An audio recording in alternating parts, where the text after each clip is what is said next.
asked about the Chancellor's announcement yesterday is, sorry, completely lost my train of thought there. One of the questions is on how this will be paid for, and what about those people who are being left behind as well? Where are we going next, Gareth? Going to Sean now, who's taking a look at the impact this is going to have on real lives. Yeah, the real lives, it's big numbers, isn't there? But it has an impact somewhere, and it's where that has an impact. Morning, everybody. So, the Chancellor acknowledged that one of the key issues that the Chancellor, that people have right around the country, is that jobs for businesses, for workers, could well be on the line. So let's have a look at some of those big numbers that the Chancellor was talking about yesterday. So the one that we've mentioned quite a lot this week is the furloughing scheme. 9 million people have been on this job retention scheme, having their wages subsidised by the government. And we've talked about that being capped up to £2,500 a month, but that is being wound down over the next few months up until October. And so the big question is, what happens next? Well, what happens next, part of that plan from the Chancellor, is that the job retention bonus will come into play a little bit. Now, it won't be the answer for everything, but this is where £1,000 payment will be made to employers who keep their staff on who had been furloughed and bring them back to work to the end of January. So they will get that bit of encouragement to some businesses to do that. Next up, the problem we've got with younger people is that they may be affected more than others.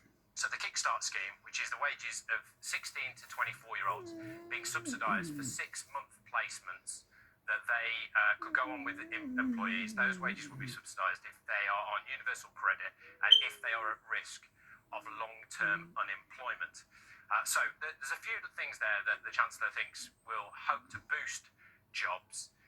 Then when we look at retailers around the country, restaurants, they'll be looking at some of these schemes and thinking, how can I capitalise on that? And how can I make the most of that to keep people in work? The VAT cut was a big one as well, where a lot of businesses have been hoping earlier in the week that it might affect them. And for restaurateurs out there, they were looking at the detail to see if it helped them. The big thing that we were waiting for was the VAT cut, which when he announced it and I saw that it was cut to 5%, I was jumping up and down in the living room, and I eagerly texted our finance director and our operations director, and then I read the small print and I saw that it didn't include alcohol. It doesn't actually help us a great deal. I did like the stimulus that he gave for people to come out and eat midweek, but again, that was an incentive that was based around people consuming food and non-alcoholic drinks. Now, a lot of retailers were disappointed that high street stores weren't included in that VAT cut. Overall, it's another expensive package of measures, lots of people still feeling like they're being left out. My business was excluded from any help, any schemes, any support.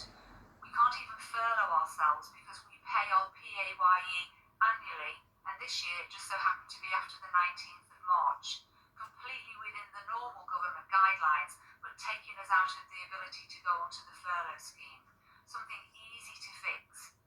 Why is the Chancellor not engaging with us? Why is the Chancellor ignoring us? Why are we forgotten? So company directors like Tracy are in this long list of people who feel like they've not had any direct help right from the beginning when the Chancellor was making all of these announcements. And that's something that's been a big problem that we've talked about for months. It's those people who feel like they've got nothing. Yeah, it's very, very frustrating. We are going to be talking to the Chancellor at 7:30. We'll put some of those issues to him as well, Sean. Thanks very much. Yes, Sean was saying there, it's thought around 3 million people, including some self-employed and small business owners, have been left ineligible for any government help during the pandemic. Now, the campaign group